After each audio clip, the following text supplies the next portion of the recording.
Welcome back. An Egyptian court has banned the Muslim Brotherhood from carrying out any activities in the country and ordered the seizure of the group's funds. The order by the court widens the campaign to debilitate the Islamist movement of ousted President Mohamed Morsi.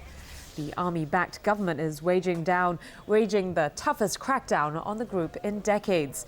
Hundreds of Muslim Brotherhood supporters have been killed in mass protests since Morsi was deposed in early July. The court's explanation gave few specific legal grounds beyond saying the group had used Islam as a cover while it violated citizens' rights.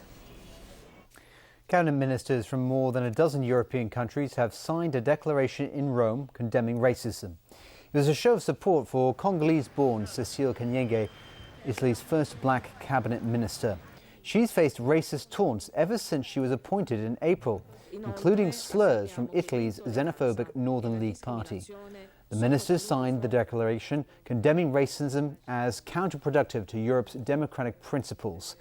They called the attacks unacceptable, particularly because they came from politicians. And back locally now, 2 mainland tourists have been arrested for credit card fraud. Police say the suspects spent tens of thousands of dollars using fake credit cards. Rani Samtani has more. The 2 men, aged 28 and 30 years old, came to Hong Kong with a tour group from Sichuan province on Sunday. They were arrested early this morning at a hotel in Aberdeen and were taken into custody for questioning. According to the police, the pair used fake credit cards 3 times within the span of 1 hour while shopping in Chim Sa Choi last night. They bought a diamond ring and 2 watches worth between $60,000 and $70,000. The shop where the men purchased the items later realized the cards were fake and reported the crime to the police later that evening. After initial investigations, officers say they found more than 40 fake cards in the suspect's hotel room, some of which were of poor quality. The counterfeit cards did not use embossed lettering and did not have credit card security features. Along with the ring and watches, police found a camera and tripod worth $13,000. Officers suspect these items were also bought using the forged cards.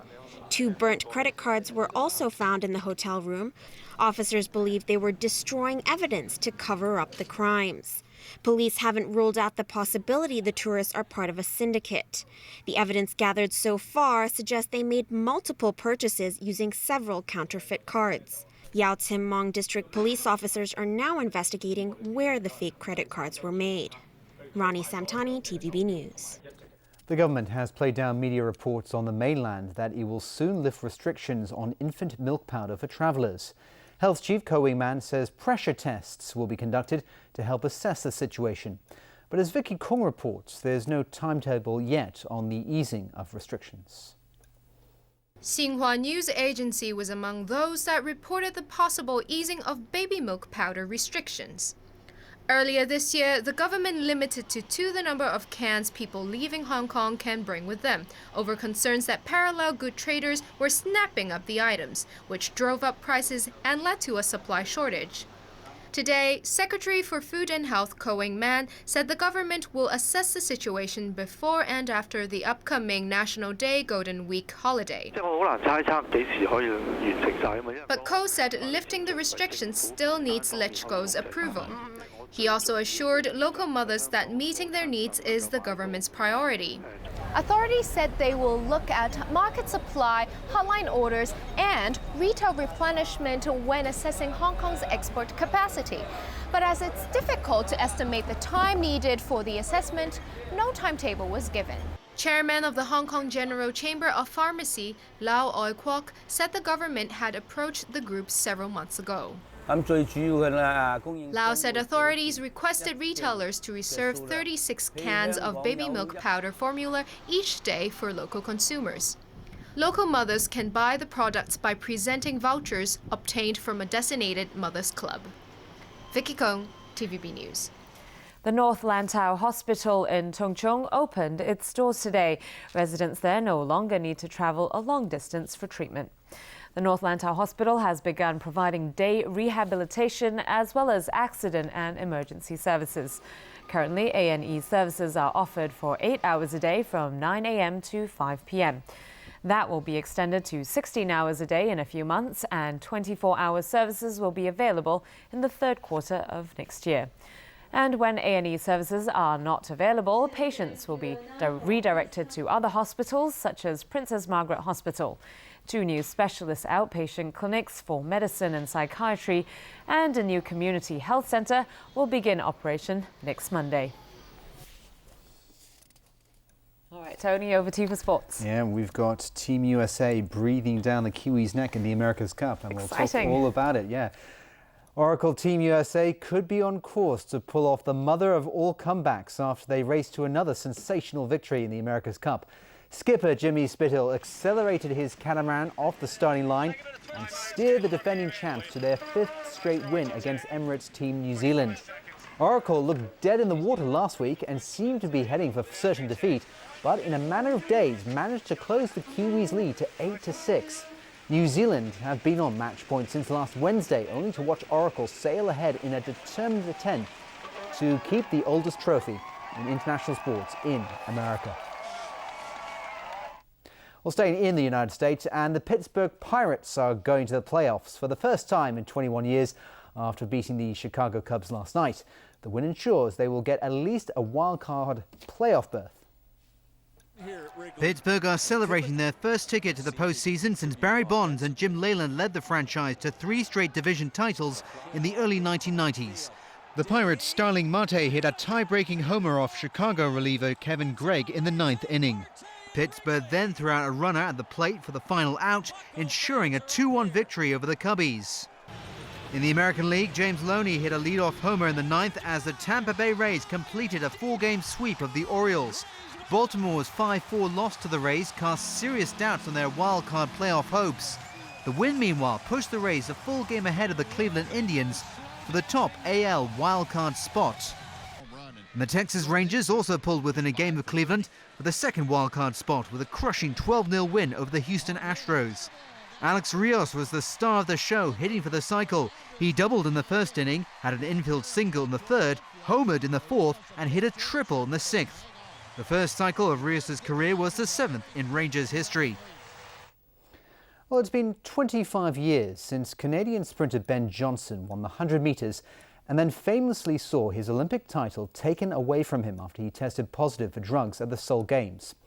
Returning to the South Korean capital a quarter of a century on, Johnson spoke of the pain he still feels in the aftermath of what some called at the time the greatest race of the century. 25 years later, I'm still being punished for something that I did. You know, there's people that murders and rape people and go to jail and get out.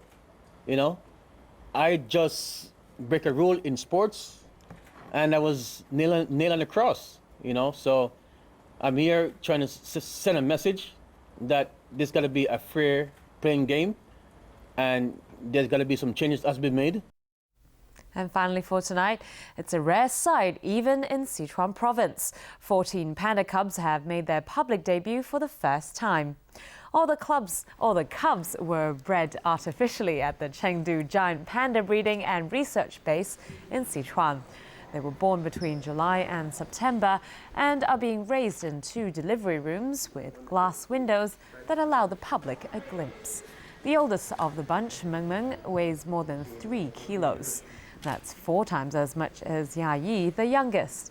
They are one of the world's endangered animals, with roughly 300 giant pandas in captivity throughout the world and fewer than 1,600 living in the wild in the country. They're so cute. Very cute, very cute. I want one. Me too. That's the news for tonight. Thanks for watching. Good night.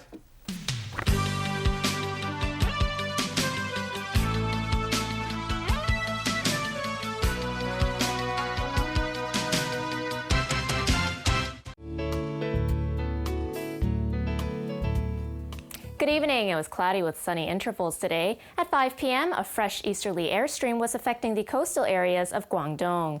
Today's temperatures ranged from 27.2 to 30.6 degrees, and the relative humidity was between 78 to 94%. The current temperature is now standing at 28 degrees Celsius, and the relative humidity is 87%. 1.2 millimeters of rain has been recorded since midnight. So, Freddie, how's the weather tomorrow? Oh. Ah.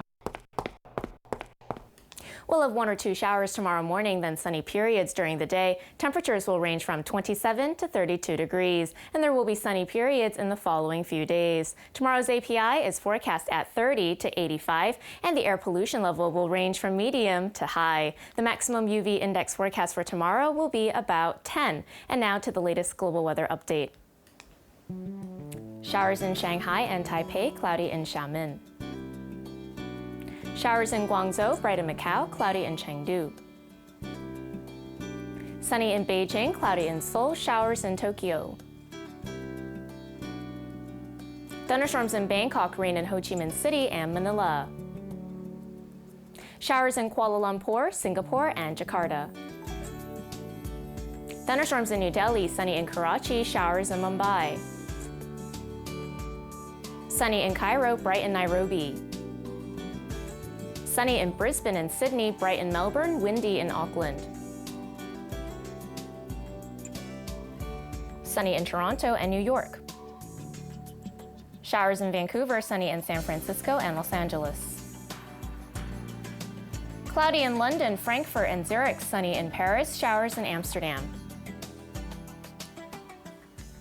And that's the weather. Have a lovely evening.